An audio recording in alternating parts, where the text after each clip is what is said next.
Existem muitas coisas, e eu vou tentar abrir alguns parênteses, a gente vai fechando ao longo da mensagem, mas existem muitas coisas que a gente podia falar hoje a respeito do reino. O reino de Deus é diferente de impérios construídos por homens na terra. Muitas igrejas se tornaram império usando o nome do reino, mas não se tornaram reino. Porque existe uma diferença entre usarmos o nome do reino de Deus e nos tornarmos reino de Deus. Alguém está comigo? Diga amém. O que me torna reino de Deus? Não é um slogan sobre o reino de Deus, não é um adesivo que carrega o nome do reino de Deus, não é estar sentado num banco de uma igreja evangélica. O que me torna parte do reino de Deus é quando eu nasci de novo, nasci do Espírito, me tornei um cidadão do céu. Então eu carrego as características de um cidadão do reino. E se você nasceu de novo, e se você faz parte de um reino, você precisa, eu vou botar entre aspas isso aqui, você precisa ter saudade de casa. Logo, as realidades do reino de Deus precisam atrair o nosso coração mais do que as realidades terrenas. Porque as realidades terrenas, elas são passageiras, transitórias, limitadas. As realidades do reino de Deus, elas são ilimitadas e elas são eternas. Então, sobre cada realidade natural que a gente se depara ao longo da nossa jornada, eu preciso entender que existem realidades superiores, sobrenaturais. Alguém está comigo? Diga amém. Então, quando a gente fala, por exemplo, de cura, a palavra da fé que crê na cura, olha para mim, irmão, não significa negligenciar a doença, não significa fingir que a doença não existe, não significa tratar as realidades naturais como se elas não fossem. Significa estabelecer uma realidade superior à realidade natural que você carrega. Então, se você tem um tumor, o tumor ele é real, faz parte do reino da terra. Mas a cura que vem de Deus, ela é sobrenatural, ela faz parte do reino dos céus. Então eu não vou fechar os meus olhos para uma realidade natural, mas eu vou manter os meus olhos fixados numa realidade sobrenatural. Então, para cada palavra de maldição, eu creio, existem milhares de promessas de Deus a meu respeito. Para cada inimigo que se levanta, eu creio, existem pelo menos o dobro de anjos que me protegem. A Bíblia diz que quando Satanás foi lançado por terra, ele caiu com 1/3 dos anjos dos céus. Irmão, se 1/3 caiu, 2/3 permanecem de pé, e eles lutam por você, e eles guardam você, e eles protegem você. Vamos, alguém comigo aqui nessa manhã? Então, literalmente, se legiões vêm contra você, existem milhares e milhares e milhares e milhares de anjos de Deus guardando você. O Senhor dará ordem aos seus anjos ao seu respeito, para que você não tropece em pedra alguma. Isso fala a respeito de um cuidado de Deus. Alguém está comigo? Diga amém. Quando a gente fala sobre vida financeira, a escassez, a falta, ela é uma realidade natural. Não existia antes do pecado entrar no jardim. Porque para pensar, quando o homem foi criado, ele é colocado no jardim. Antes dele sentir fome, já havia alimento. Antes dele sentir sede, já havia a maior reserva potável. Antes dele sentir qualquer tipo de necessidade, a provisão já havia sido gerada por Deus antes da necessidade chegar. Essa é a dinâmica da graça. A dinâmica da graça gera provisão antes da necessidade chegar. Você nem pensou, Deus já proveu. Talvez você só não tenha percebido, mas a provisão já está lá. Deixa eu dar um testemunho aqui. Durante a pandemia, Kezinha grávida do Benício, a gente estava liderando uma igreja em Miami, passando uma série de desafios, perrengues, e eu tinha que pagar o parto. A gente estava com um processo de green card, e alguns advogados que são mais conservadores, eles não te aconselham a usar nenhum tipo de benefício social do governo, porque isso pode atrapalhar o teu processo de green card. Então o parto do Benício eu teria que pagar particular, mas eu não tinha dinheiro nem para fazer um enxoval do bem. E a gente começa as lives da pandemia, 5 mil pessoas, 10 mil pessoas, 15 mil pessoas, 17 mil pessoas, e começou aquele mover de cura. E aí uma editora entra em contato e fala: André, vamos lançar um livro seu, cara, você está tocando muita gente, é um fenômeno que está acontecendo. Eu falei: amigo, eu estou me equilibrando entre manter a minha casa e a minha esposa grávida, manter a minha igreja local que está fechada e fazer essas lives de oração. Eu não tenho tempo para escrever um livro. Ele falou: mas você não tem nenhum livro que você possa lançar? Eu falei: cara, eu lancei 3 dias no barco um tempo atrás, eu lancei Evangelho Sem Filtro, mas eu acho que não faz sentido lançar de novo. E eles falaram: por que a gente não faz uma edição premium e a gente junta os 2 livros e lança um novo livro? E aí, para resumir, foi isso que a gente fez. Primeiro dia, servidor da editora caiu. Segundo dia, servidor da editora caiu, era muito acesso. Terceiro dia, quarto dia, foi o recorde de pré-venda de livros naquela época, até aquele ano daquela editora. Você está comigo? Diga amém. Aí, com o recurso do livro, eu fiz o enxoval, paguei o pato. E Deus falou comigo: filho, esse livro estava na prateleira do quarto todo o tempo. Eu não gerei algo novo, eu só te fiz perceber algo que eu já havia te dado antes da necessidade chegar. Irmão, pega isso aqui em nome de Jesus. Quando a minha consciência da necessidade está mais apurada do que a minha consciência da provisão, eu vivo achando que está faltando, quando na verdade eu só não percebi o que Deus já enviou. Alguém recebe isso aqui em nome de Jesus? Levante suas mãos. Você vai ter consciência da provisão de Deus maior do que a consciência das necessidades. Você não vai colocar os seus olhos nas portas que não se abriram. Você não vai ficar sendo consumido por promessas que ainda não se cumpriram. Não, você vai se deleitar naquilo que Deus já fez, já deu, já abriu, já confiou, já aconteceu, em nome de Jesus. Alguém comigo aqui nessa manhã? Aleluia. Quando o meu olhar está firmado no reino da terra, eu vejo tudo que o reino da terra tem: falta, fome, medo, morte. Irmão, ontem o Rodolfo comentou algo no culto, que é algo que tem me consumido nos últimos anos. Já percebeu que a gente não vê tantas pessoas se manifestando com demônios nos cultos hoje como a gente via 10 anos atrás? Você acha que os demônios pararam de operar? Você acha que eles entraram de férias, estão no sabático, estão repensando o que eles vão fazer da vida? Eu estou cansado dessa vida de demônio, já tem muito tempo, deixa eu me recolocar no mercado. Não, eles continuam operando, eles só mudaram o modus operandi. Como que hoje Satanás tem operado? Na nossa mente. Você não precisa de uma mão torcida para ser impedido, você só precisa de uma mentalidade cativa. Se você tem uma mentalidade de escassez, você não prospera. Se você tem uma mentalidade de desonra, você não cresce. Se você tem uma mentalidade egoísta, você não celebra o milagre que Deus está fazendo na vida do outro. Isso cria um impedimento do milagre de Deus na sua vida. Se você tem uma mentalidade ligada às coisas da terra, você vive com medo. O medo é uma expressão de dúvida. Pega isso aqui, irmão. O medo, todo tipo de medo, é uma expressão de dúvida. Eu tenho medo de morrer, eu tenho uma dúvida, eu não sei se Deus vai me manter, eu não sei se a minha saúde está bem, eu não sei se eu vou continuar de pé.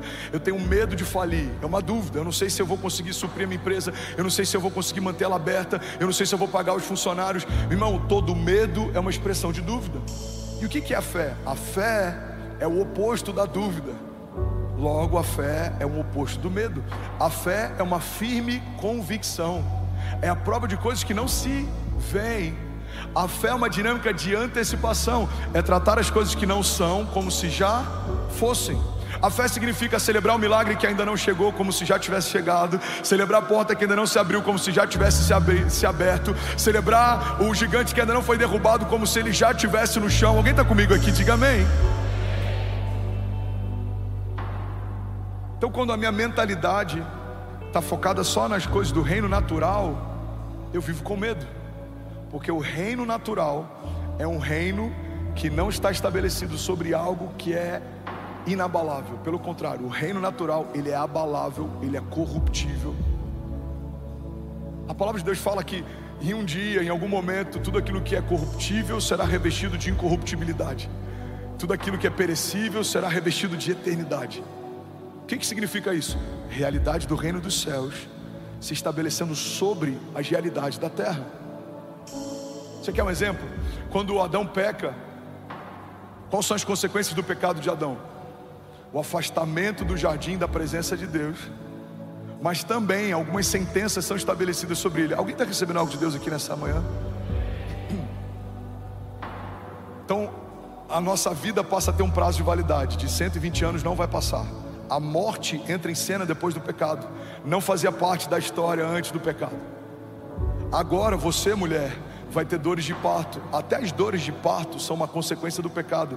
Não havia dor na gestação, agora a gente precisa gerar com dores.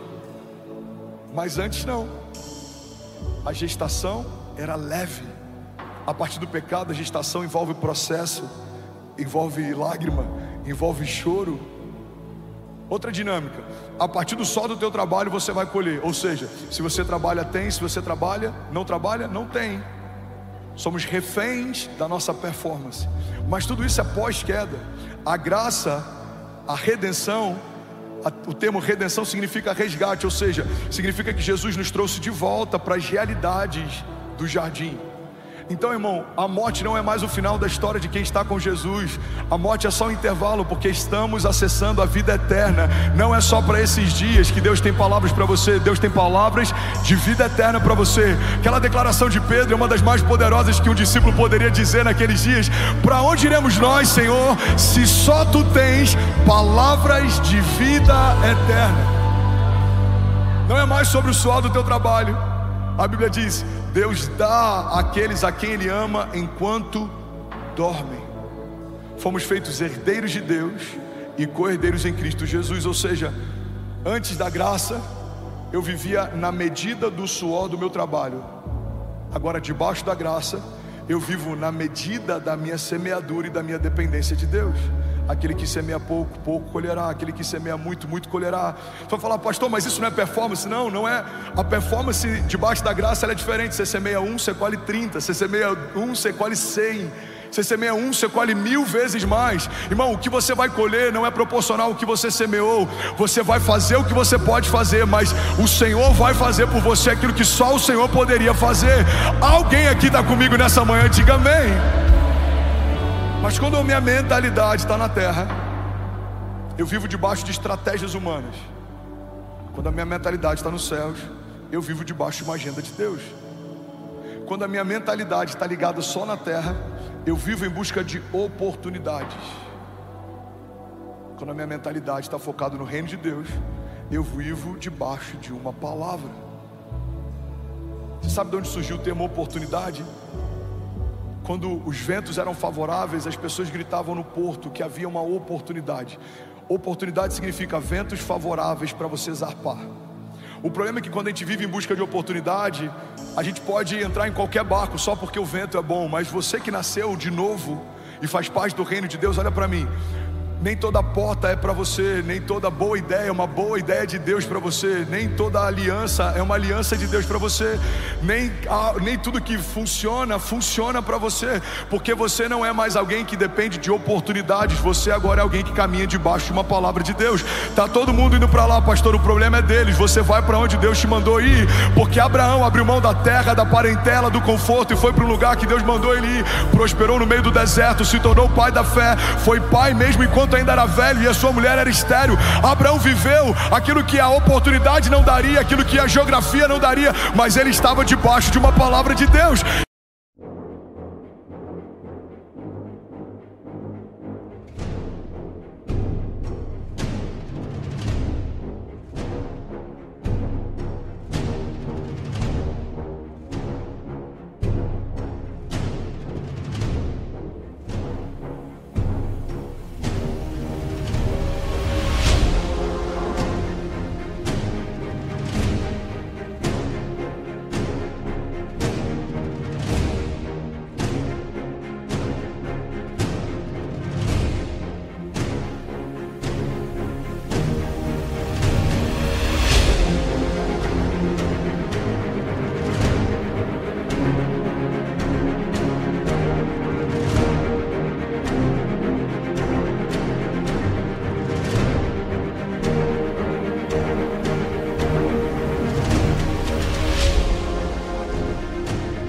Irmão, guarda isso, é melhor estar com Deus enfrentando dias difíceis do que estar caminhando sem Deus em busca de uma terra de oportunidades, porque quem vive de oportunidade em oportunidade é oportunista, mas quem vive debaixo de uma palavra de Deus faz parte do reino de Deus.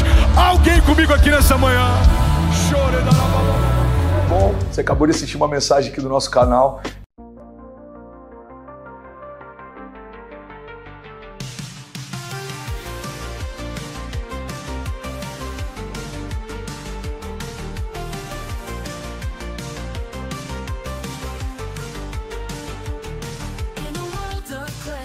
Crossover dreams, sin lit melody.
Eu tenho certeza que ela te edificou e que ela vai gerar algo novo em você. E a gente separou mais 2 vídeos, eu quero deixar essas indicações aqui para você continuar queimando com Jesus. E eu quero muito te fazer um pedido também. Se essa mensagem te edificou, comenta aqui embaixo, segue o canal, me ajuda a compartilhar para que mais pessoas sejam tocadas também. Deus te abençoe.